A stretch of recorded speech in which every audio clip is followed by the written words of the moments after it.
ጤና ይስጥልን ውድና የተከበራችሁ ቤተሰቦቻችን እንደምን አላችሁልን? ሐምሌ 29 ቀን 2018 ዓ.ም ዕለተ ረቡዕ ምሽት ላይ የዝውውር ጉዳዮችን ወደ እናንተ ልናደርስ እነሆ ዛሬም በድጋሚ ተገናኘን።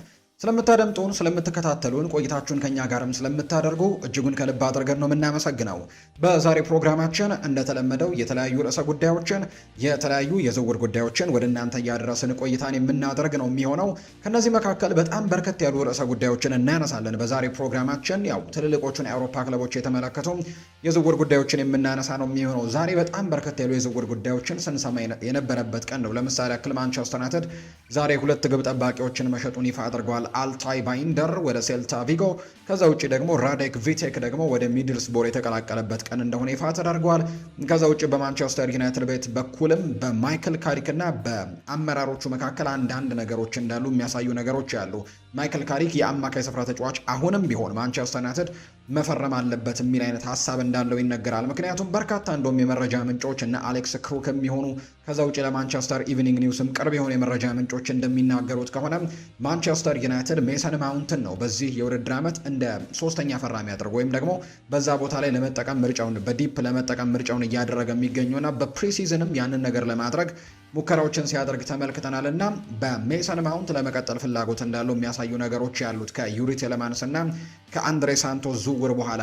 ነገር ግን ማይክል ካሪክ ግን ሀሳቡ እርግጥ ነው የሜሰን ማውንትን አቋም በጣም ወዶታል። ከዛ ውጭ ለማንቸስተር ዩናይትድ ቨርሳታይል እንቅስቃሴ ማሳየቱ በጣም እንደሚወደው ጭምር ነው የተናገረው። ነገር ግን የተጫዋቹ የጉዳት ታሪክ ግን ሙሉን የውድድር ዓመቱን በትልልቅ ውድድሮች ላይ የሚጫወት አይነት ተጫዋች ወይም ደግሞ ማች ፊትነሱ ያ ነገር ይሆናል ተብሎ አይጠበቅም። ጉዳት የሚደርስበት አይነት ተጫዋች ነው። የጉዳት ሪካርዱ ያንን ነው የሚያሳየውና እሱን ጉዳይ እናነሳለን።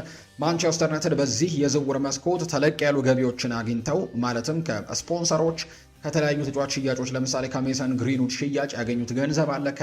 እንዲሁ ደግሞ ከአጥቂ ከነበረው ተጫዋቻቸው ከራስመስ ሆይሉንድ የሚያገኙት ገንዘብ አለ። ከስፖንሰሮችም ተደማምሮ በጣም በርከት ያሉ ቻምፒየንስ ሊግ መግባታቸውም እንዲሁ ጭምር ከፍተኛ ገንዘቦችን የአምናው የውድድር ዓመት ላይ ሶስተኛ ማጠናቀቃቸው ትልቅ ገንዘብ እንዳመጣላቸው ይታወቃል። ነገር ግን በዚህ የዝውውር መስኮት 87 ሚሊዮን ፓውንድን ብቻ ነው ያወጡትና በፕሪሚየር ሊጉ በጣም ዝቅተኛ ወጪን ካወጡ ክለቦች መካከል አንደኛው ሆኗል። በሚቀጥለው የውድድር ዓመት በአውሮፓ ቻምፒየንስ ሊግ ለሚሳተፍ ቡድን ከዛ ውጪ ደግሞ ከሌሎችም ክለቦች ጋር ደግሞ ለዋንጫ ለመፎካከር የሚዘጋጅ ቡድን ይሄኛው በጣም አነስ ያለ የገንዘብ አወጣጥ ስርዓት ነው ብለው በርካቶች እያነሱት ይገኛሉ።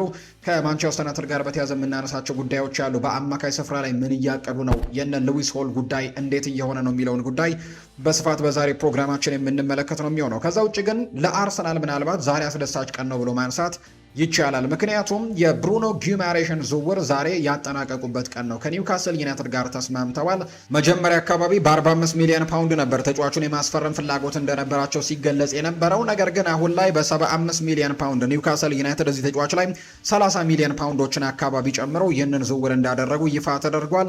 እነዚህን ጉዳዮችም በአርሰናል ቤት እናነሳለን። ዛሬ በጣም ሲጠበቅ የነበረው የቪኒሲዮስ ጁኒየር እና የሪያል ማድሪድ ስብሰባም እንዲሁ ተካሂዷል። በርካቶች በጣም በጉጉት የሚጠብቁ እንደነበር የምናስታውሰው ነው። በዚህ ስብሰባ ላይ በሪያል ማድሪድ በኩል እነ ሆሴ አንሄል ሳንቼዝ ነበሩ። የፍሎሬንቲኖ ፔሬዝ በጣም ቀኝ እጅ እንደሆነ የሚነገርለት ሰው በዚህ ስብሰባ ላይ እንደነበር ይፋ ተደርጓል። ከዛ ውጪ ጁኒ ካላፋትም እዚሁ ስብሰባው ላይ እንደነበር ጭምር ነው የተነገረውና እንግዲህ ስብሰባው መደረጉን ይፋ ተደርጓል። እንግዲህ ቀጣይ ውሳኔዎች ይጠበቃሉ ተብሎ ይታሰባል ከሪያል ማድሪድ እና ከቪኒሲዮስ ጁኒየር የመጨረሻ ስብሰባ ጋር በተያዘና በቀጣይ ምን እንደሚወሰን ወደ እናንተ የምናደርስ ነው የሚሆነው። ይህንን ፕሮግራም ወደ እናንተ እያደረስን የነበርንበት ሰዓት ላይ ምንም አይነት መረጃዎች ይፋ አልተደረጉም። ስብሰባው መደረጉንና ስብሰባውን አጠናቀው መውጣታቸውን ብቻ የሚያሳዩ መረጃዎች ናቸው ይፋ የተደረጉት። ይህንን መረጃ ወደ እናንተ ለማድረስ ቪዲዮዎችን እየቀረጽን በነበረበት ሰዓት ላይ ማለት ነውና አዳዲስ ጉዳዮች የሚወጡ ከሆነ እየተከታተለን ወደ እናንተ ማድረሳችንን የምንቀጥል ነው። በጣም ተጠባቂ ስብሰባ እንደነበር ግን የሚታወቅ ነው። ምክንያቱም የዚህ ተጫዋችን የቀጣይ ዕጣ ፈንታም ከዛ ውጭ ደግሞ በሪያል ማድሪድ ይቆያል ወይስ ደግሞ ወደ አርሰናል ነው የሚዘዋወረው የሚለውን ጉዳይ በይፋ የሚረጋገጥበት ስብሰባ እንደሆነ በርካቶች ሲናገሩ እንደነበር እናስታውሳለንና እንግዲህ ከስብሰባው ጋር የተያዘው እንግዲህ መረጃዎች መውጣታቸው አይቀርም። እነሱን ጉዳዮች ተከታትለን ወደ እናንተም የምናደርስ ነው የሚሆነው። ውድ ቤተሰቦቻችን ከአርሰናል ጋር በተያዘ እነዚህን ጉዳዮች እናነሳለን። በተለይ ግን የብሩኖ ጊማሬ ዝውውር መጠናቀቁን ተከትሎ ሰፋ ያሉ ጉዳዮችን ነው ከአርሰናል ጋርና ከጊማሬሽ ጋር አያይዘን የምናነሳው። የተጫዋች በ6 ቁጥር ሚና ላይም በ8 ቁጥር ሚና ላይም ለአርሰናል ትልቅ ግልጋሎትን ይሰጣል ተብሎ ይታሰባል። በኒውካስል ዩናይትድ ቤት በተለይ ቁጥሮቹ ለ6 ቁጥር ተጫዋች እጅግ አስገራሚ ናቸው። በጣም የጎል ተሳትፎችን የሚያደርግ አይነት ተጫዋች ተደርጎ የሚቆጠር ተጫዋች ነውና እሱን ጉዳይ በስፋት እያነሳን ቆይታን እናደርጋለን። ሌሎች ክለቦችንም ግን እንመለከታለን። ለምሳሌ ሊቨርፑልን እንመለከታለን። ያው ሊቨርፑል ብራድሊ ባርኮላን ለማስፈረም ጥረቶችን እያደረገ እንዳለ ትናንትና ምሽት በነበረው ፕሮግራማችን ላይም በስፋት አንስተነው ነበር። ከዛ ውጭ ደግሞ ኮዲ ጋክፖ ከክለቡ ይለቃል የሚሉ ጉዳዮች ሲነሱ ነበር። የኮዲ ጋክፖ መልቀቅ ምናልባት አሁን እውን ሊሆን የሚችልበት እድሉ እንዳለ የሚያሳዩ መረጃዎች መውጣታቸውን ተከትሎ አሁን ላይ ሊቨርፑሎች ሌላ ተጫዋችም ስለማስፈረም እያሰቡ ነው። ከዛው ከፓሪስ ሰን ዠርሜን ኢብራሂም ኤምባዬ የተባለ ተጫዋችን ለማስፈረም ጥረቶችን እያደረጉ ይገኛሉ። ስለዚህ ከዚህ ተጫዋች ጉዳይ ጋርም አንዳንድ ጉዳዮችን እናነሳለን። ቼልሲ በዚህ የዝውውር መስኮት በጣም ጠንከር ብሎ ዝውውሮችን እያደረገ እንዳለ እየተመለከትን ነው። የፔፕ ቻቫሪያን ዝውውር ደግሞ ዛሬ ወደ ማጠናቀቁ የደረሰበት ዝውውር እንደሆነ ጭምር ተመልክተናል። ለማርኮ ኮሪያ ተተኪን ሲፈልጉ እንደነበር ጭምር እናስታውሳለን። አሁን ላይ ለዛ ተጫዋች መተኪያ የሚሆን ተጫዋችን እንዳገኙ የሚያሳዩ ነገሮች አሉ። በዚህ የክረምት የተጫዋቾች የዝውውር መስኮት ሌሎች ዝውውሮችንም ሊያደርጉ እንደሚችሉ አሰልጣኝ ቻቪ አሎንዞ እየተናገሩ ይገኛሉ። ገና ያልሞላናቸው ቀዳዳዎች ያሉ፣ እነሱን ለመሙላት ጥረት እናደርጋለን ሲልም ጭምር ነው የተናገረው። በፕሬስ ኮንፈረንሱ ላይ ነው ይህንን ሀሳብ እየሰጠ የሚገኘውና ከቼልሲ ጋር በጣም ብዙ ዝውውሮች እየተደረጉ ይገኛሉ። እነሱንም ጉዳዮች እያነሳሳን ነው ቆይታን የምናደርገው። ሌሎች ክለቦችንም የተመለከቱ ግን ሰፋ ያሉ የዝውውር ጉዳዮችን ዛሬ በስፋት ወደ እናንተ የምናደርስባቸውን ፕሮግራሞች ነው ይዘን የቀረብነው። ውድ ቤተሰቦቻችን እያደመጣችሁን እየተከታተላችሁን ስላላችሁም እጅጉን ከልብ አድርገን እናመሰግናለን። እንግዲህ የተለያዩ ውድ ቤተሰቦቻችን የሰጣችሁንን ሀሳብ አስተያየት እየተመለከትን እንገኛለን ሰሞኑን በነበሩት ፕሮግራሞቻችን ላይ። አሁንም ውድ ቤተሰቦቻችን ያላችሁን ሀሳብና አስተያየት ኮሜንት ቦክስ ላይ በተለይ ስምና አድራሻችሁን እየጠቀሳችሁ ሰፋ አድርጋችሁ ከክለቦቻችሁ ጋር ያላችሁን ሀሳብ የምታጋሩን ከሆነ እኛም በፕሮግራማችን ላይ ሰፋ አድርገን ወደ እናንተ የምናደርሰው ነው የሚሆነው። ሰሞኑን በነበሩን ፕሮግራሞቻችን ላይ አንዳንድ ውድ ቤተሰቦቻችን የሰጡንን ሀሳብና አስተያየት ወደ እናንተ እናደርስ። በጣም የሚገርመኝ ዩናይትድ ገንዘብ ለማውጣት እንዴት እንደ ሞት እንደሚወስዱት በጣም ያስጠላል። ምን አይነት ባለቤት እንዳሉን ነው የሚገርመኝ ብሏል። ናሆም የተባለ ቤተሰባችን ነው ይህንን ሀሳብ ያጋራል። በተለይ በዚህ የክረምት የተጫዋቾች የዝውውር መስኮት የማንቸስተር ዩናይትድ የበላይ አካላት እንግዲህ አሁን ዝውውሮችን በተለይ መጀመሪያ አካባቢ ላይ 2 ዝውውሮችን ሲያደርጉ እንዲሁ በዚህ የክረምት የተጫዋቾች የዝውውር መስኮት እነ ዳቪድ ኦርነስቲን እና እነ ቤን ጃኮብስ ማንቸስተር ዩናይትድ በጣም ስራ የበዛበት የክረምት የዝውውር መስኮትን ያሳልፋል፣ በርከት ያሉ ዝውውሮችን ያደርጋል የሚለው ቃል ከተገባ በኋላ የዩናይትድ ደጋፊዎች በጣም ብዙ ነገሮችን ጠብቀው ነበር። ነገር ግን የጠበቁት አይነት ዝውውሮች እስካሁን እየተደረጉ እንዳልሆነ ነው የተመለከትነውና በቀጣይ በሚቀሩት እንግዲህ 27 አካባቢ ቀናት ላይ ምን አይነት ነገሮችን ያሳዩናል በርካቶች በጉጉት ይጠብቁታል።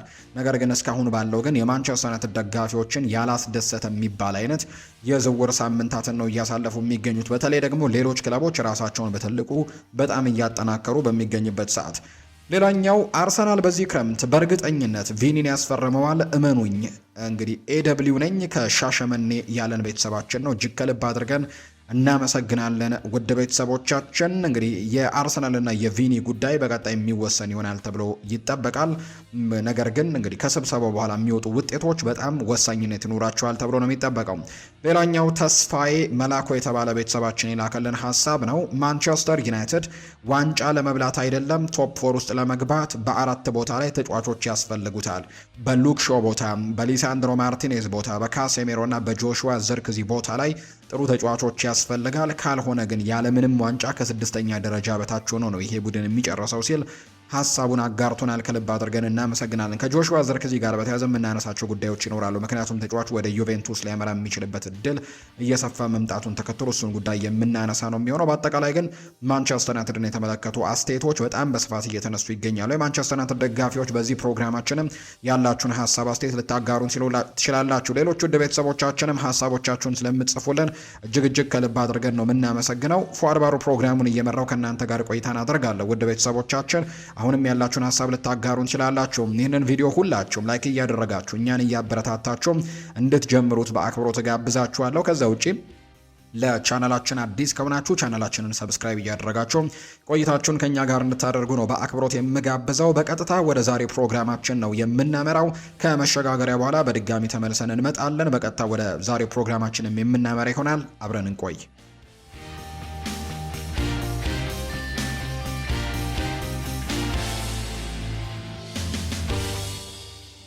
ወደ ቀዳሚው ርዕሰ ጉዳያችን እናምራ። አርሰናል ብሩኖ ጊማሬሽን ማስፈረሙን አረጋግጧል። ይህንን የመጀመሪያው ርዕሰ ጉዳያችን እናድርገው። ሰሞኑን በተለይ በርካታ ውድ ቤተሰቦቻችንም ጭምር በኮሜንት ቦክስ ላይ ከዚህ ተጫዋች ጋር በተያያዘ በጣም ዝውውሩ እንደሰለቻችሁ የሚያሳይ አይነት ሀሳቦችን ስታጋሩ ነበር። በዚህ የክረምት ተጫዋቾች የዝውውር መስኮት ምናልባት በጣም ረጅም ጊዜያቶችን ከወሰዱ በጣም ከተንዛዙ በጣም አስገራሚ ከነበሩ ዝውውሮች መካከል አንደኛው ተደርጎ ሊቆጠር ይችላል የብሩኖ ጊማሬሽ የዝውውር ጉዳይ። እንግዲህ ያ ሁሉ መንገድ አሁን ተጠናቆ አርሰናል ተጫዋቹን ለማስፈረም መስማማቱን በተለይ ኒውካስል ዩናይትድ በጣም ይህንን ተጫዋች ላለመሸጥ ፍላጎቱ እንደነበራቸው የሚታወስ ነው። ከዛ ውጭ በገንዘብ ጉዳይ ላይም በጣም ከፍ አድርገው ይህንን ተጫዋች ለመሸጥም ሙከራዎችን ሲያደርጉ እንደነበር ጭምር እናስታውሳለን። አርሰናል መጀመሪያ አካባቢ ይህንን ተጫዋች ለማስፈረም ወደ 45 ሚሊዮን ፓውንድ አካባቢ ነበር ግምቱ የነበረው። ነገር ግን አሁን ላይ ኒውካስል ዩናይትድ ለአርሰናል ይህንን ተጫዋች የሸጠው በ75 ሚሊዮን ፓውንድ ነው። ከዛ በኋላ የ30 ሚሊዮን ፓውንድ ጭማሪዎችን አግኝተዋል ኒውካስል ዩናይትዶች ባደረጉት እልህ አስጨራሽ ትንቅንቅ ማለት ነውና የተጫዋች እንግዲህ በተለይ ተጫዋቹ ለአርሰናል የመፈረም ፍላጎት መኖሩን ማሳየቱን ተከትሎ እንግዲህ አርሰናሎች ይህንን ተጫዋች ማስፈረማቸው ተረጋግጧል። ኒውካስል ዩናይትድ ግን ተጫዋቹን የመልቀቅ ምንም አይነት ፍላጎት አልነበራቸውም። በተለይ ወሳኙ ተጫዋቻቸው ነው፣ ካፕቴናቸው ነው። ከዛ ውጪ በዚህ ቡድን ውስጥ በጣም ወሳኝ ከሚባሉ ተጫዋቾች መካከል አንደኛው ነው። ምናልባት የኒውካስል ዩናይትድ ምርጡ ተጫዋቾች ከሚባሉት ቀዳሚ ተርታ ላይ የሚሰለፍ ተጫዋች እንደሆነ ይታወቃል። ብራዚላዊው ብሩኖ ጊማሬሽ እና ቁጥሮቹን መመልከት ደግሞ ምን ያክል ለኒውካስል ዩናይትድ በጣም ወሳኝ ተጫዋች እንደሆነ የሚያሳዩ ቁጥሮችን ነው ባለፉት የውድድር ዓመታት በእንግሊዝ ፕሪሚየር ሊግ እና በኒውካስል ዩናይትድ ቤት ከፍሬንች ሊጓን ከመጣ በኋላ ሲያሳይ የነበረውና በተለይ በዚህ የክረምት ተጫዋቾች የዝውውር መስኮት ደግሞ ሌሎች በጣም ወሳኝ የሚባሉ ተጫዋቾቻቸውን መልቀቃቸው ኒውካስል ዩናይትዶች ይህንን ተጫዋች እንዲያጡት ምክንያት ሆኗል። አንደኛ ነገር፣ ሁለተኛ ነገር ደግሞ ተጫዋቹን ለማቆየትም በጣም ጥረት ያደረጉት በዛ ምክንያት እንደነበር ይነገራል። እንዲያጡት ምክንያት የሆነበት ምክንያት በሚቀጥሉት የውድድር ዓመታት በኒውካስል ገና አዲስ ፕሮጀክት ሊገነባ እንደሆነ ነው።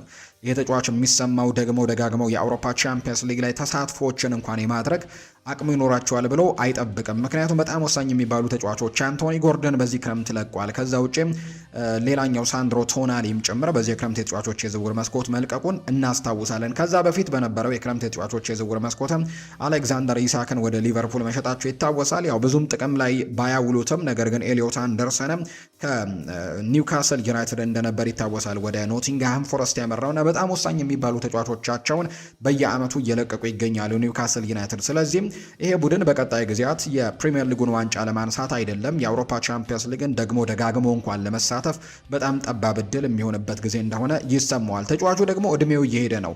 አሁን ላይ የፊታችን ህዳር አካባቢ ምናልባት ወደ 29 ዓመት ላይ ይቀላቀላል እና በዚህ ምክንያት በሚቀጥሉት የውድድር ዓመታቶች ላይ በትልቅ ደረጃ የመጫወት እድሉ እየቀነሰ የሚመጣበት ወይም ደግሞ ይሄ ፒክ የሚባለው ደረጃው በጣም እያሽቆለቆለ የሚመጣበትና እየወረደ የሚመጣበት እድሜ ላይ ነው የሚገኘው። ስለዚህ በዚህ እድሜው ትልቅ ክለብን የመቀላቀል የመጨረሻው ድል እንደሆነ ይሰማው ነበር የአርሰናል ፍላጎት። እርግጥ ነው በዚህ የክረምት ተጫዋቾች የዝውውር መስኮት ሌሎች ክለቦችም ከብሩኖ ጊማሬሽ ጋር ስማቸው ሲነሳ ሰምተናል። ለምሳሌ ያክል መጀመሪያ ላይ ማንቸስተር ዩናይትድ በተለይ ካሴሜሮ ከክለቡ መልቀቁ በተረጋገጠ ጊዜ ካሴሜሮ እንኳን የጠቆማቸው ብሩኖ ጊማሬሽን እንዲያስፈርሙ ነው። ማንቸስተር ዩናይትድ እኔን መተካት የሚፈልግ ከሆነ ብሩኖ ጊማሬሽን ቢያመጣም የተሻለ ነው የሚል አይነት ሀሳብን ለቦርዱ ጭምር አቅርቦ እንደነበር ይታወሳል። ከዛ ውጪ ቼልሲም በአንዳንድ ወቅቶች ላይ ይህንን ተጫዋች ስለማስፈረም ያሰብባቸው ጊዜያቶች እንደነበሩ እናስታውሳለን። ተጫዋቹ ግን ሙሉ ፍላጎቱ አርሰናልን ብቻ መቀላቀል እንደነበረ የምናስታውሰው ነው። በዚህ ምክንያት ለአርሰናል ዝውውሩ የሚሆን ወይም ደግሞ ዝውውሩ የሚፈጸም እንደሆነ ይታመን ነበር። ምናልባት ኒውካስል ዩናይትዶች ዋጋውን ከፍ ለማድረግ የሚሞክሩበት ነገር አርሰናልን ወደ ኋላ ካላሸሸው በስተቀር አርሰናል ይህንን ተጫዋች ማስፈረሙ አይቀሬ እንደሆነ በተደጋጋሚ ይገለጽ ነበር። እንዲሁ ኒውካስል ዩናይትድም በተቻለው አቅም ለማቆየት ጥረት አድርጓል። በተቻለ አቅም ዋጋውን ከፍ ለማድረግ ሙከራዎችንም ሲያደርግ ነበር። በመጨረሻም ማቆየቱ እንኳን ባይሳካላቸው የተሻለ ገንዘቦችን ግን ከዚህ ተጫዋች አግኝተዋል። ወደ 75 ሚሊዮን ፓውንዶችን ማግኘቱ ይፋ ተደርጓል። ዛሬ ሁለቱ አካላት ወይም ኒውካስል ዩናይትድ እና አርሰናል ከስምምነት ደርሰዋል። የሕክምና ምርመራውን ያደርግና የአርሰናል ተጫዋች መሆኑ በይፋ ይረጋገጣል ተብሎ ይታሰባል። በሚቀጥለው የውድድር ዓመትም ለአርሰናል በጣም ጥሩ የሚባል ጥምረትን ከዴክላን ራይስ ጋር ይፈጥራሉ ተብሎ ነው የሚጠበቀው። ምክንያቱም በፕሪሚየር ሊጉ ምናልባት በአማካይ ስፍራ ላይ በትልቁ ቶፕ ብለን ከምንጠራቸው ተጫዋቾች መካከል የምንጠቅሳቸው ተጫዋቾች ናቸው። ሁለቱም በአርሰናል ቤት የሚገኙት በቀጣይ የውድድር ዓመትና በጣም ታጋይ የሚባል ተጫዋች ነው። ብሩኖ ጊማሬሽም ለቡድኑ እስከ መጨረሻው ድረስ መስዋዕትነትን መክፈል የሚፈልግ በጣም ታጋይ የሚባል አይነት ተጫዋች ነው። በ6 ቁጥር ቦታ ላይ መጠቀም የሚችል ከዛ ውጭ በ8 ቁጥር ቦታ ላይ በጣም ጥሩ አገልግሎቶችን መስጠት የሚችል አይነት ተጫዋች ተደርጎ ይቆጠራል። በሁለቱም ቦታዎች ላይ በጣም ጥሩ ተጫዋች እንደሆነ በተደጋጋሚ ይነገራልና በተለይ ባለፉት የውድድር ዓመታቶች ደግሞ ይሄ ተጫዋች ለኒውካስል ዩናይትድ ያስመዘገባቸውን ቁጥሮች ለተመለከተ ደግሞ አርሰናል ከዚህ ተጫዋች የጎል እድሎችንም ጭምር የማግኘት እድሉ በጣም ጥሩ እንደሆነ ጭምር የሚያሳዩ ነገሮች አሉ። ወደ ለንደን ጉዞ እንደጀመረ የሚያሳዩ ነገሮችን እየተመለከትን እንገኛለን። የሕክምና ምርመራውን አድርጎ የአርሰናል ይፋዊ ተጫዋች መሆኑ ይረጋገጣል ተብሎ ይታሰባል። ከዛ ውጭ ግን አርሰናል በተለይ ደግሞ በሚቀጥሉት የውድድር ዓመታት ላይ የአውሮፓ ቻምፒየንስ ሊግን ለማሸነፍ በጣም ትልቅ ህልም እንዳላቸው ይነገራል። እርግጥ ነው የፕሪሚየር ሊጉን ዋንጫ ከ22 ዓመታት በኋላም ዘንድሮ ማሳካታቸውን እናስታውሳለን። በሚቀጥሉት የውድድር ዓመታትም ይህንን ዋንጫ ደግሞ ደጋግሞ የማሸነፍ ፍላጎት አላቸው።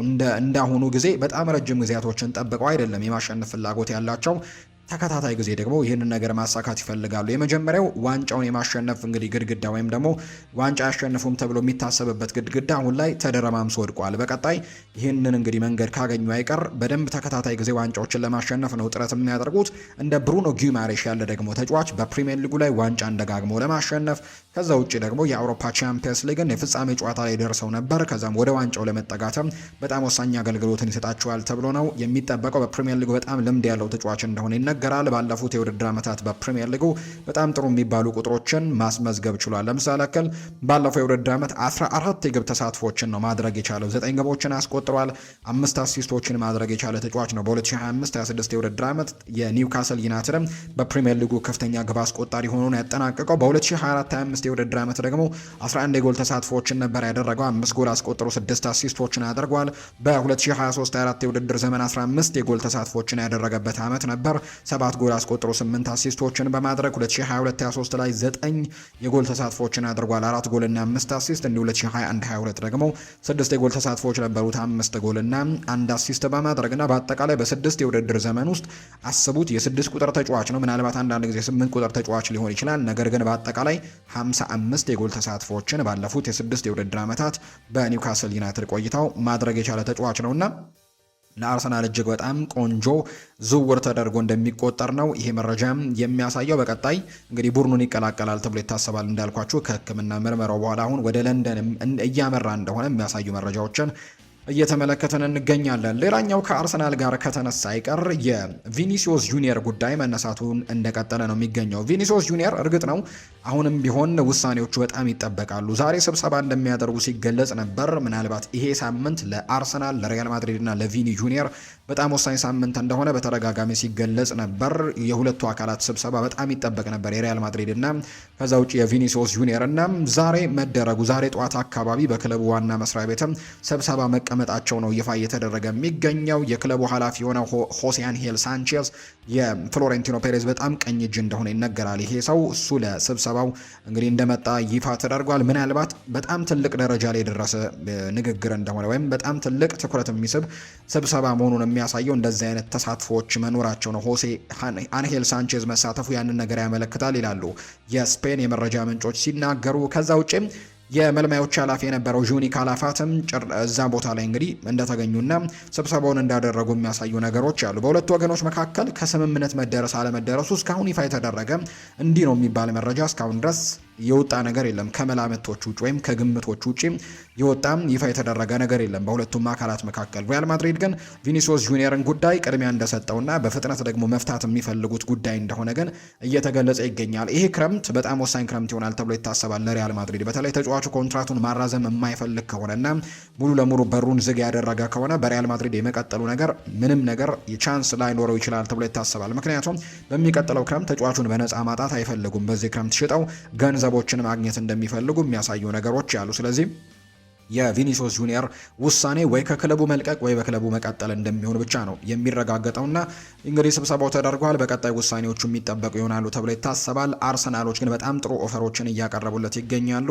ይህ ተጫዋች ወደ አርሰናል የሚመጣ ከሆነ በሚቀጥሉት የውድድር ዓመታት አርሰናል ለምሳሌ ልክ እንደ ዘንድሮ የውድድር ዓመት የፕሪሚየር ሊጉን ዋንጫ ማሸነፍ የሚችል ከሆነና የአውሮፓ ቻምፒየንስ ሊግንም ዋንጫ ማሸነፍ የሚችል ከሆነ ቪኒሲዮስ ጁኒየር የዛ ቡድን አባል ሆኖ ባሎንዶር ለማሸነፍ በጣም ጥሩ እድል እንደሚሰጡት ጭምር ነው እየተገለጸ የሚገኘው። ነገር ግን በሪያል ማድሪድ ያን እድል ያገኛሉ ወይ? ምናልባት ከኬሊያን ምባፔ በጣም የተሻለ የውድድር ዓመትን ማሳለፍ የሚችል ካልሆነ በስተቀር በዛ ቡድን ውስጥ ኬሊያን ምባፔ እያለ ቪኒሲዮስ ጁኒየር ባሎን ዶር የማሸነፍ እድሉ ጠባብ ሊሆን ይችላል ብለው በርካቶች ይገምታሉ። ምክንያቱም የዛ ቡድን ሱፐርስታር ኬሊያን ምባፔ ተደርጎ እንደሚቆጠር ስለሚታወቅ እንግዲህ ትችቶች ቢሰነዘሩበትም ኬሊያን ምባፔ ተደጋጋሚ ጊዜ በጣም በርከት ያሉ ጎሎችን የሚያስቆጥረው እሱ እንደሆነ ይታወቃል። የዘንድሮ የውድድር ዓመት የሪያል ማድሪድ ከፍተኛ ግብ አስቆጣሪው እሱ እንደነበር እናስታውሳለን።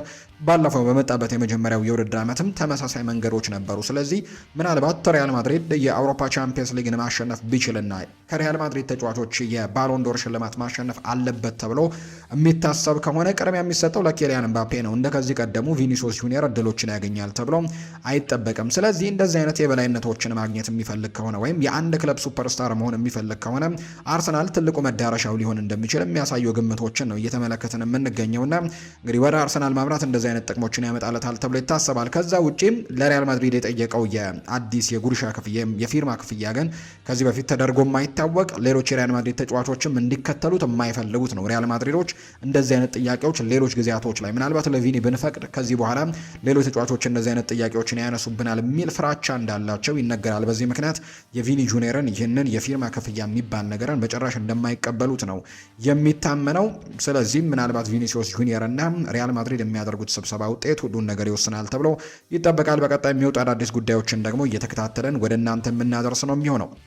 አርሰናል ግን ብሏል ፋብሪዚዮ ሮማኖ ዛሬ ይፋ ባደረገው መረጃ መሰረት በዚህ የክረምት ተጫዋቾች የዝውውር መስኮት በእርግጠኝነት ሌሎች ዝውውሮችንም ጠብቁ፣ ራሱን ለማጠናከር በጣም ቆርጦ ተነስቷል ሲልም ጭምር ነው የተናገረው። የምናስታውሰው ባለፈው የክረምት የተጫዋቾች የዝውውር መስኮት ላይ በጣም በርከት ያሉ ዝውውሮችን እንዳደረጉ እናስታውሳለን። 8 ያክል ዝውውሮችን አድርጓል ባለፈው የክረምት የተጫዋቾች የዝውውር መስኮት።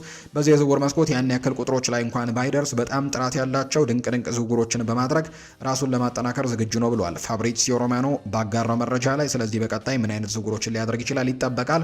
እንግዲህ የቪኒሲዮስ ጁኒየር ጉዳይ የሚፈታላቸው ከሆነ እሱን ለማስፈረም ጥረት ያደርጋሉ። የማይሆን ከሆነ ግን ሌሎች የክንፍ መስመር ተጫዋቾችን እነ ኒኮ ዊሊያምስን እነ የዩቬንቱስ ተጫዋች የመሳካት እድሉ በጣም ጠባብ የሆነን የኬንያን ይልዲዝን ጉዳይ ይመለከታሉ። እነ ማቴዎስ ፈርናንዴስ ፓርዶ፣ ከዛ ውጭ ሌሎች አማራጮችንም በሙሉ እነ ብራድሌ ባርኮላንም ሊመለከቱ የሚችሉበት እድሉ አለ። ከዛ ውጭ ግን ከክንፍ መስመር ውጭ ግን ለአርሰናል ሌላኛው በጣም ትልቁ ጥያቄ የሚሆነው የተከላካይ መስመሩ ነው። የዊሊያም ሳሊባ ጉዳትን የምናስታውሰው ነውና የተወሰኑ ጊዜያቶች ይህንን ቡድን ማገልገል አይችልም። ስለዚህም በሚቀጥለው የውድድር ዓመት በመሀል ተከላካይ ቦታ ላይ ሌላ አንድ ተጨማሪ ዝውውርን ለማድረግ እቅድ አላቸው። በዚህ የክረምት የተጫዋቾች የዝውውር መስኮት ያው የተለያዩ ስሞችን ሰምተናል። የጆን ስቶንስን ስም ሰምተን ነበር። ጆን ስቶንስ ወደ ኢንተር ሚላን ማምራቱን አረጋግጧል። ክሪስቲያን ሮሜሮን ሰምተናል። ወደ አትሌቲኮ ማድሪድ ለማምራት በጣም ከጫፍ እንደደረሰ የሚያሳዩ ነገሮች ያሉት። ከዛ ውጪ ሌላኛው ተጫዋች ደግሞ የእዝሬል ኮንሳ ነው። ዋጋው ከፍተኛ እንደሚሆን ይታመናል። ነገር ግን ለአርሰናል ምናልባት መፍትሄ ሊሆን ይችላል ተብሎ የሚታሰበው ዝውውር እሱ ነው። ስለዚህ ፋብሪዚዮ ሮማኖ ከሚያስባቸው ወይም ደግሞ በቀጣይ አርሰናል በትልቁ ዝውውሮችን ለማድረግ አቅዷል ብሎ ካሰባቸው ዝውውሮች መካከል የተከላካይ መስመሩ ላይ ተጫዋቾችን ስለማስፈረም አርሰናል ሊያቅድ እንደሚችል ጭምር ነው ይሄው የመረጃ ምንጭ እየተናገረ የሚገኘው። በቀጣይ ከአርሰናል ጋር የሚኖሩ አዳዲስ የዝውውር ጉዳዮችን ደግሞ እንዲሁ እየተከታተልን ወደ እናንተ ማድረሳችንን የምንቀጥል ነው የሚሆነው። ወደ ቀጣዩ ርዕሰ ጉዳዮችን እናምራም። ከማንቸስተር ዩናይትድ ጋር የተያዙ አንዳንድ ጉዳዮችን ደግሞ እናንሳ። ማንቸስተር ዩናይትድ በዚህ ክረምት የተጫዋቾች የዝውውር መስኮት አሁን ላይ ምናልባት ቀዝቀዝ ያለ የዝውውር መስኮትን እያሳለፉ ነው ብሎ ማሰብ ይቻላል። ምክንያቱም በዝውውር መስኮቱ መጀመሪያ አካባቢ ቃል ከተገባው አንጻር በተለይ ማንቸስተር ዩናይትድ በአማካይ ስፍራው ላይ 3 ያክል ጥሩ ዝውውሮችን ያደርጋል ተብሎ ተገምቶ ነበር።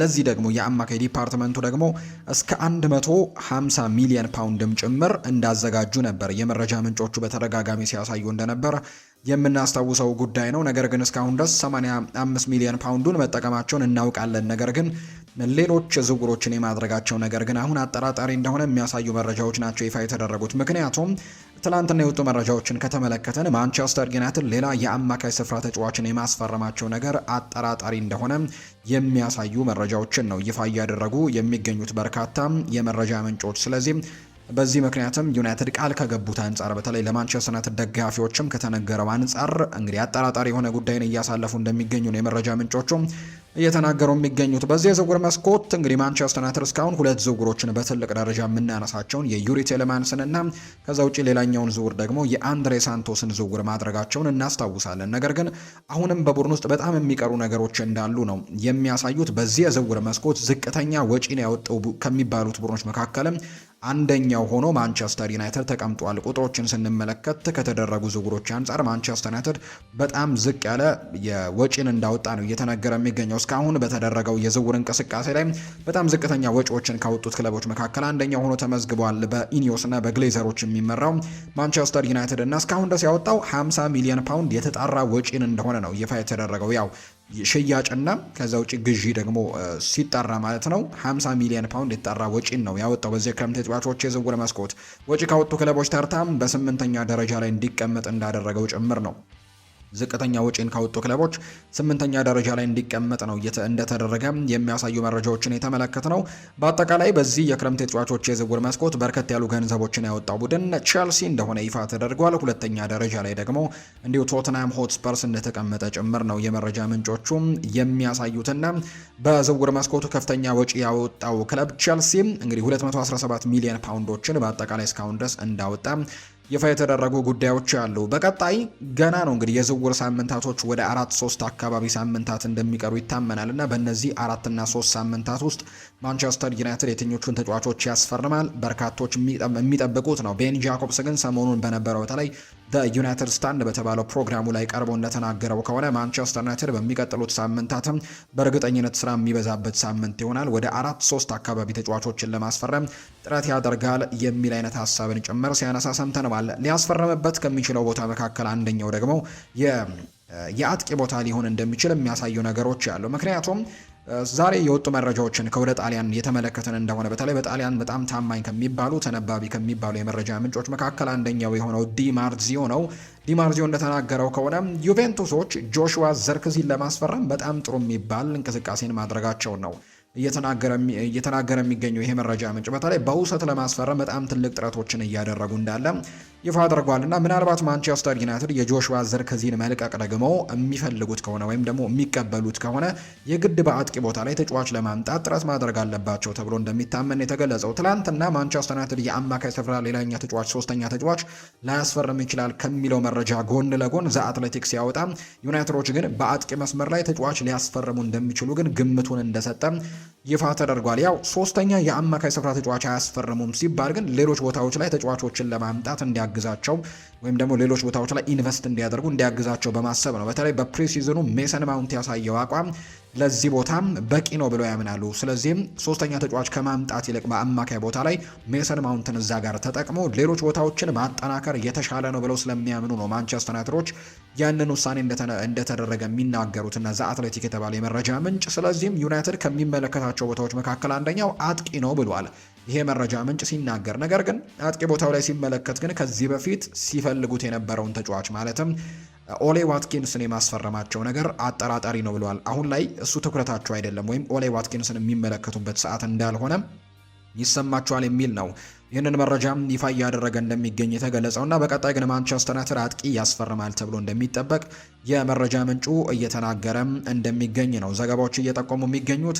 ከዛ ውጪም ሌላኛው ጉዳይ ደግሞ የሚነሳው ማንቸስተር ዩናይትድ የግራ ፉል ባኩ ላይ በሉክ ሾው መተማመን የላቸውም ተብሏል። በተለይ በሚቀጥሉት የውድድር ዓመታቶች ላይ በሚቀጥለው የውድድር ዓመት በተለይ እድሜው አንደኛ እየገፋ ነው የሚሄደው። ምናልባት ባለፈው የውድድር ዓመት ጥሩ ጊዜያቶችን አሳልፎ ይሆናል እንጂ የዚህ ተጫዋች የጉዳት ታሪክ ግን በጣም ጥሩ የሚባል አይደለም። ባለፉት የውድድር ዓመታቶች ላይ በጣም በማንቸስተር ዩናይትድ ቤት ከተጫወታቸው ጨዋታዎች ይልቅ በጉዳት ያሳለፋቸው ጊዜያቶች እጅግ በጣም ይበልጡ ነበርና በሚቀጥለው የውድድር ዓመት እንደሚታወቀው ደግሞ ጫናዎች ይበዛሉ። በጣም በርከት ያሉ ጨዋታዎች ናቸው የሚኖሩትና በሉክ ሾው ብቻ ያንን ቦታ መቀጠል ተገቢ ነው ብለው አያምኑም። ስለዚህ ዋነኛ ትኩረታቸውም እዛ ቦታ ላይ ሊያደርጉ ይችላሉ ተብሏል። ሉዊስ ሆል ነበር የመጀመሪያ ምርጫቸው።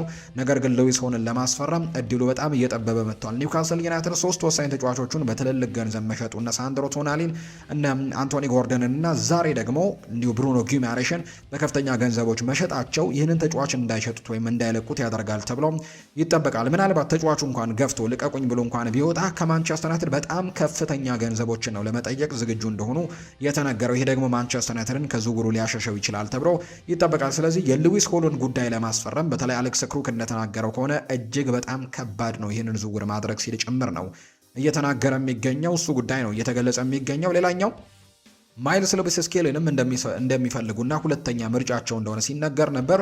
ነገር ግን እንዳልኳቸው አርሰናል ይህ ተጫዋችን በጣም ነው የሚፈልገውና ተጫዋቹን የመልቀቅ ምንም አይነት እድል የለውም ተብሏል። ሌላኛው አማራጭ ምናልባት ሌላኛው ፕላን ሲ ተደርጎ የሚቆጠረው የአንቶኒ ሮቢንሰን ጉዳይ ነው። አንቶኒ ሮቢንሰንን ለማስፈረም ፍላጎት እንደነበራቸው የሚያሳዩ ጉዳዮች እንዳሉ ነው እየተገለጸ የሚገኘው። ምናልባት ሶስተኛ አማራጫቸው ይሆናል ተብሎ ይታሰባል። በፉልሃም እና በአሜሪካ ብሔራዊ ቡድን እናውቀዋለን። በፕሪሚየር ሊግ በጣም ጥሩ ከሚባሉ ተጫዋቾች መካከል አንደኛው ነው። ምናልባት ማንቸስተር ዩናይትዶች አንቶኒ ሮቢንሰን ላይ ትኩረት ሊያደርጉ ይችላሉ ተብሎ እንደሚጠበቅ ነው የተገለጸው። ሌላኛው የክንፍ መስመር ተጫዋች ላይ ምናልባት ትኩረቶችን ሊያደርጉ ይችሉ ይሆን ወይ የሚሉ ጥያቄዎች ይነሳሉ። እርግጥ ነው ማርከስ ራሽፎርድ በቡድን ውስጥ የመቆየቱ ነገር አሁን በጣም ጥሩ እድል እንዳለው የሚያሳዩ ነገሮች አሉ። በተለያዩ ክለቦች ጥያቄዎች ቢቀርቡለትም ከወደ ቱርክ፣ ወደ ሳዑዲ አረቢያ፣ በእንግሊዝም አንዳንድ ክለቦች ጥያቄዎችን ቢያቀርቡለትም እሱ ግን ኖ የሚል ምላሽ ነው እየሰጠ የሚገኘው። አሁንም በማንቸስተር ዩናይትድ መቆየትን ምርጫው ያደረገ ይመስላል። ምናልባት በትልቅ ደረጃ የሚፎካከር እንደ ባየር ሚኒክ ያሉ ቡድኖች እንደ ፓሪስ ሰን ዠርሜን ያሉ ቡድኖች ጥያቄዎችን የማያቀርቡለት ከሆነ በዚህ የውድድር ዓመት በማንቸስተር ዩናይትድ ቤት መቆየትን ምርጫው ያደርጋል ተብሏል። በቅርቡም ወደ ልምምድ እንደሚመለስ ነው እየተገለጸ የሚገኘውና ምናልባት እሱን የሚያስቀጥሉ ከሆነ በዛ ቦታ ላይ ሌላኛው ማቴዎስ ኩኛ እንዳለ ይታወቃል። ከዛ ውጭ ደግሞ ፓትሪክ ዶርጎም በዛ ቦታ ላይ ጥሩ ተጫዋች ተደርጎ ስለሚቆጠር በዛ ቦታ ላይ ተጫዋች የማስፈረማቸው ነገር ቀነስ ሊል የሚችልበት እድሉ አለ። አሰልጣኝ ማይክል ካሪክ ግን በአጠቃላይ በአማካይ ስፍራ ላይ የግድ ተጫዋች መምጣት አለበት ከሚሉት ወገን እንደሆነ እየተናገረ ይገኛል። የአማካይ ስፍራው አሁንም ተጫዋች ይፈልጋል የሚሉ አይነት ሀሳቦች ናቸው እየተነሱ የሚገኙት። አንዳንድ የቀድሞ ሰዎች ደግሞ ሀሳቦቻቸውን እየተናገሩ ነው። ለምሳሌም የቀድሞ የእንግሊዝ ብሔራዊ ቡድን አጥቂ የነበረው ኤሚል ሄስኪ ማንቸስተር ዩናይትድ የግድ የአማካይ ስፍራ ተጫዋች ሌላ ተጫዋች ማምጣት አለበት፣ ካሴሚሮ በትክክል ቦታው አልተተካም የሚል አይነት ሀሳብን ጭምር የተናገረው። አንድሬ ሳንቶስ የሚሆኑ ዩሪ ቴሌማንስ የካሴሚሮን ቦታ ለመተካት ትክክለኞቹ ተጫዋቾች ናቸው ብዬ አላምንም። እርግጥ ነው የሚያመጡላቸው ነገሮች ያሉ፣ ለምሳሌ ያክል አንድሬ ሳንቶስ አግሬሲቭ ነው፣ በአካል ብቃቱ በጣም ጠንካራ ነው፣ ለዚህ ቡድን ጥሩ ነገሮችን ያመጣል። ዩሪ ቴሌማንስ ደግሞ አይኪው ጥሩ የሆነም ጥሩ ፓሰር የሆነ ተጫዋች እንደሆነ አውቃለሁ፣ ነገር ግን ሌላ ተጫዋችን ማምጣት ይጠበቅባቸዋል ሲል ይናገራል። ከዛ ውጭ ግን ምናልባት የካሴሜሮ ተተኪ እንኳን ባይሆን በአማካይ ስፍራው ላይ ደግሞ ኤንዞ ፈርናንዴዝን ቢጨምሩ ምናልባት ማንቸስተር ዩናይትድ በሚቀጥለው የውድድር ዓመት ለዋንጫ ከሚገመቱ ቡድኖች መካከል አንደኛው ይሆን ነበር ሲል ነው ይኸው የቀድሞ የእንግሊዝ ብሔራዊ ቡድን አጥቂ የሚናገረው። ነገር ግን ዩናይትዶች እሱን የማስፈረም እድላቸው ጠባብ ይሆናል ተብሎ ይጠበቃል። የመፈለግ ፍላጎትም እስካሁን ድረስ አላሳዩም ማንቸስተር ዩናይትዶች። ተጫዋቹም ቢሆን በቼልሲ የሚቀጥል ይመስላል። ምክንያቱም አሰልጣኝ ቻቪ አሎንዞ በክለቡ ለማቆየት ነው ትልቅ ጥረቶችን እያደረጉ እንዳለ እየተመለከትን የምንገኘውና በቀጣይ ዩናይትዶች የአማካይ ስፍራ ተጫዋች ያስፈርማሉ አያስፈርሙም የሚለውን ጉዳይ እንመለከታለን በጋራ ሆነን። ከዛ ውጪ የአጥቂ መስመሩ ላይ የትኛውን ተጫዋች ሊመለከቱ ይችላሉ? እሱም በጣም በጉጉት የሚጠበቅ ጥያቄ ይሆናል ተብሎ ይታሰባል። ከዛ ውጪ ዛሬ ሁለት ግብ ጠባቂዎችን መሸኘታቸውን ይፋ አድርገዋል። ቱርካዊው ግብ ጠባቂ አልታይ ባይንደርን ወደ ሴልታ ቪጎ ወደ ስፔኑ ክለብ ልከውታል። ከዛ ውጪ ደግሞ ራዴክ ቪቴክን በጣም ጥሩ ግብ ጠባቂ እንደሆነ ባለፈው የውድድር ዓመት በውሰት ባመራበት ጊዜ አሳይቶ ነበር። ነገር ግን በማንቸስተር ዩናይትድ ቤት በቋሚነት ማልጫወት ከሆነ ወደ ሌላ ክለብ ማምራት ይሻለኛል ብሎ በመናገሩ ምክንያት ወደ ሚድልስቦሮ ለማምራት መስማማቱ ዛሬ ይፋ ተደርጓል። ሁለት ግብ ጠባቂዎችን ለቀዋል። እንደሚታወቀው እንግዲህ የዚህ ቡድን ዋና ግብ ጠባቂም የቤልጅየም ግብ ጠባቂ የሆነው ሴኒ ላሜንስ እንደሆነ ይታወቃል። ከሱ ውጭ ግን ምክትል ሁለተኛ ግብ ጠባቂ እንዲሆን ግን በቅርቡ ዝውውር ማድረጋቸውን እናስታውሳለን። ካርል ዳርሎን ማምጣታቸውን የምናስታውሰው ነው። ስለዚህ በግብ ጠባቂ ቦታ ላይ እንኳን ያን ያክል አሳሳቢ ጉዳዮች ይሆናሉ ተብሎ አይታሰብም። ሌላኛው ለማንቸስተር ዩናይትድ ምናልባት ጥሩና መልካም የሚባለው ዜና ሊሳንድሮ ማርቲኔዝ በመጀመሪያዎቹ ሳምንታትም የፕሪሚየር ሊግ ጨዋታዎች ላይ ሊኖር እንደሚችል የሚያሳዩ መረጃዎች ናቸው እየወጡ የሚገኙትና ከዝውውር ጉዳይ ጋር በተያያዘ ከማንቸስተር ዩናይትድ ጋር በቀጣይ የሚኖሩ አዳዲስ ጉዳዮችን እየተከታተልን ወደ እናንተ ማድረሳችንን የምንቀጥል ነው የሚሆነው። ቼልሲ ፔፕ ቻቫሪያን ማስፈረሙን በይፋ አረጋግጧል። በዚህ ክረምት የተጫዋቾች የዝውውር መስኮት ምናልባት ቼልሲ በጣም ጥሩ የሚባል የዝውውር መስኮትን እያሳለፈ ነው። እርግጥ ነው ቼልሲም ያን ያክል ተጫዋቾችን ለማስፈረም የሚቸገር አይነት ቡድን እንዳልሆነ ይታወቃል። ባለፉት የዝውውር መስኮቶችም ተመሳሳይ በርከት ያሉ ዝውውሮችን ሲያደርግ የምናውቀው አይነት ቡድን ነው። በዚህ የክረምት የተጫዋቾች የዝውውር መስኮትም ቅድም እንደገለጽኩት ከማንቸስተር ዩናይትድ መረጃዎች ጋር አያይዘን በዚህ የክረምት የተጫዋቾች የዝውውር መስኮት በርከት ያሉ ወጪዎችን በማውጣትም አሁንም በቀዳሚነት ነው የተቀመጠው። ነገር ግን ካለፉት የዝውውር መስኮቶቻቸው የተወሰኑ ሞዴሎችን ለወጥ ያደረጉበትን አጋጣሚ ጭምር ተመልክተናል። ምክንያቱም በዚህ የክረምት የተጫዋቾች የዝውውር መስኮት ወጣቶች ላይ ብቻ ትኩረት ያደረገ ዝውውርን አይደለም እያደረጉ የሚገኙት። ለምሳሌ ያክል ከዚህ በፊት እነ ጆርዳን ሄንደርሰንን እነ ዳኒ ዌልቤክን ማስፈረማቸውን እናስታውሳለን። እነዚህ እድሜያቸው ከ30 የተሻገሩ እንደሆኑ ይታወቃል። ለዚህ ቡድን አገልግሎቶችን መስጠት ይችላሉ። በሜዳ ላይም ከሜዳ ውጭም ደግሞ ልምዶችን በደንብ ማካፈል የሚችሉ አይነት ተጫዋቾች ተደርገው ይቆጠራሉ። ለምሳሌ ያክል የቀድሞ የቼልሲ የተከላካይ ስፍራ ተጫዋች የነበረው ጋሪ ኬሂል ሲናገርም የሁሉም የቼልሲ ተጫዋቾች ከነዚህ ተጫዋቾች መማር አለበት። ወጣት ተጫዋቾች በተለይ እነዚህን ትልልቅና አንጋፋ የሚባሉ ተጫዋቾች በፕሪሚየር ሊግ በጣም ልምድ ያላቸው በትልልቅ ክለቦች ከዚህ በፊት ተጫውተው ያሳለፉ፣ ለምሳሌ ጆርዳን ሄንደርሰን በሊቨርፑል ቻምፒየን የነበረ ወይም በፕሪሚየር ሊጉ ቻምፒየን ያሸነፈ የአውሮፓ ቻምፒየንስ ሊግን ያሸነፈ ካፕቴን ነው። ከዚህ ተጫዋች ብዙ ነገሮችን መማር አለባቸው ሲልም ጭምር ተናግሯል። እንዲሁ ዳኒ ዌልቤክም በትልቅ ደረጃ በአርሰናልም በማንቸስተር ዩናይትድም ተጫውቶ ያሳለፈ በጣም ልምዶችን ያካበተ ተጫዋች ነውና ወጣት ተጫዋቾች ከነዚህ አይነት ተጫዋቾች መማር የግድ ይኖርባቸዋል። እኛ እንኳን ወጣት ተጫዋቾች በነበርንበት ጊዜ እንደዚህ አይነት ተጫዋቾችን በጣም ልምድ እንቀስምባቸው ነበር ሲልም ጭምር ነው የተናገረውና እንግዲህ ለምሳሌ ያክል የዳኒ ዌልቤክ ዝውውርን መመልከት ከቻለን ባለፈው የውድድር ዓመትም በፕሪሚየር ሊግ ወደ 13 ያክል ጎሎችን ያስቆጥሯል። ስለዚህ መጥፎ የሚባል ቁጥር አይደለም፣ እንደውም ጥሩ የሚባል ቁጥር ነው። በከፍተኛ ግብ አስቆጣሪነቱም ጥሩ ደረጃ ላይ ይዞ ያጠናቀቀ ተጫዋች እንደሆነ ይታወቃልና እንግዲህ በውድድር ዓመቱ ላይም ጥሩ ግልጋሎቶችን መስጠት ይችላል። ከዣኦ ፔድሮ ተተኪ ሆኖ ወይም ደግሞ ተጠባባቂ ሆኖ ከልምዱም ባለፈ ማለት ነውና ጥሩ የውድድር ዓመትን ሊያሳልፍ ይችላል ተብሎ ይታሰባል። ከዛ ውጪ ሌሎች ዝውውሮቻቸውንም ከተመለከተን ሁሉም ወጣቶች የሚባሉ ዝውውሮች አይደሉም። ለምሳሌ ሞርጋን ሮጀርስ ምንም እንኳን ወጣት ቢሆንም በፕሪሚየር ሊጉ በጣም ልምድ ያለው ባለፈው የውድድር ዓመት ደብል ዲጂት ጎሎችን በፕሪሚየር ሊጉ ያስቆጠረ፣ በርከት ያሉ አሲስቶችን ያስቆጠረ፣ የዩሮፓ ሊግ አስተን ቪላ ሲያሸንፍ በጣም በትልቁ አበርክቶች የነበሩት ወሳኝ ተጫዋች እንደነበር እናስታውሳለን። እሱን ለዚህ ቡድን መቀላቀላቸውን እናስታውሳለን።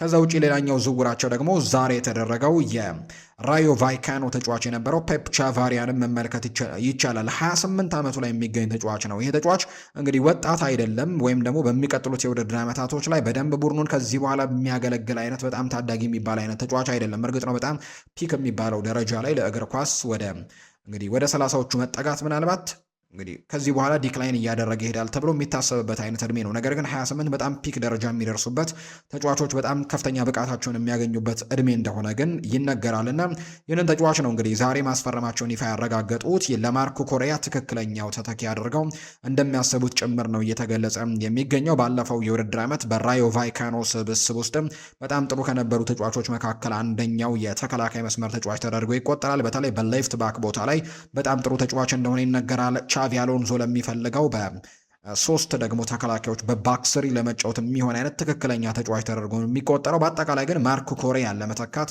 በጣም ትክክለኛው አማራጭ አድርገው እንደቆጠሩት ነው የተነገረው። ባለፈው የውድድር ዓመት በላሊጋው 33 ጨዋታዎችን አድርገው 3 የግብ ተሳትፎችን አድርጓል። 1 ጎል አስቆጥሮ 2 አሲስቶችን በማድረግና ለቼልሲ ምናልባት ሌላኛው ጥሩ ዝውውር ይሆናል ተብሎ ይታሰባል። በትልቅ ደረጃ ስሙን ሰምተነው ላናውቅ እንችላለን። ነገር ግን ለቻቪ አሎንዞ ሲስተም በጣም ወሳኝ ከሚባሉ ዝውውሮች መካከል አንደኛው ተደርጎ እንደሚቆጠር ነው የፔፕ ቻቫሪያ ስም በትልቁ እየተነገረ የሚገኘው። ሁለቱ ክለቦች ከስምምነት ደርሰዋል። በቀጣይ ተጫዋቹ የሕክምና ምርመራውን አድርጎ ወደ ቼልሲ ስብስብ እንደሚቀላቀል ነው የሚያሳዩ መረጃዎች ይፋ እየተደረጉ የሚገኙት። ቼልሲ ሌሎች ዝውውሮች ላይም ትኩረቶችን ያደርጋል ተብሎ ይታሰባል። ሰሞኑን እንኳን እየሰማናቸው የምንገኛቸው 2 ዝውውሮች አሉ። አንደኛው የግብ ጠባቂው ዲየጎ ኮስታ ጉዳይ ነው። የተረጋገጠ ጉዳይ አይደለም፣ ነገር ግን አንዳንድ የመረጃ ምንጮች ይህንን ተጫዋች ከቼልሲ ጋር እያገናኙት ይገኛሉ። እርግጥ ነው ያስተባበሉት ሰዎች አሉ፣ ወይም ደግሞ የዝውውር የመደረግ እድል የለውም፣ መነሳቱም ሐሰት ነው፣ ትክክል አይደለም ሲሉ ጭምር ይናገራሉ። ነገር ግን አንዳንድ የመረጃ ምንጮች ይህንን መረጃ ማንሳታቸው ይሄ